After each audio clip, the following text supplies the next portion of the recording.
เขาก็โดนแล้วนะไม่ได้เห็นหน้ากันเนาะก็บ่ได้เห็นหน้าตัวแล้วคิดฮอดลาวบ่ล่ะคิดว่าเจอแท้บ่แท้ คิดฮอดแท้บ่แท้บ่ แท้อีหลีติแท้เอาตอนที่ลาวบ่อยู่อ้ายได้จีบผู้สาวบ่บ่ได้จีบอย่าว่าดิว่ามีน้องคนเดียวก็มีคนเดียวนี่ล่ะอุ้ยคือหวานแท้อยากบ่นอกใจนี่มันหมดใจยอกเนาะต่อแต่นี้ไปน้องสิบ่หนีจากอ้ายยักษ์ดอกเนาะแม่นบ่แม่น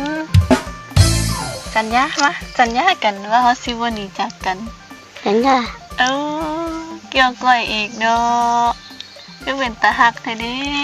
ก็เป็นตาฮักนะฮักหลาบ่ล่ะฮักแท้บ่แท้บ่ตัวบ่ตัวคันผู้สาวมาใหม่สิมักบ่บ่อย่าว่าเด้มีแต่น้องคนเดียวฮักคนเดียวนี่ล่ะโอ้ย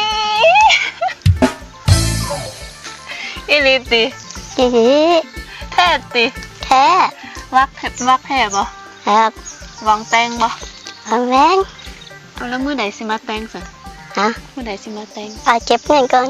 อ้ายเก็บเงินก่อนเก็บยามใดสิได้อีก3-4 เดือนนี่ล่ะ3-4 5 เดือนบ่แม่น3-4 5 ปีติบ่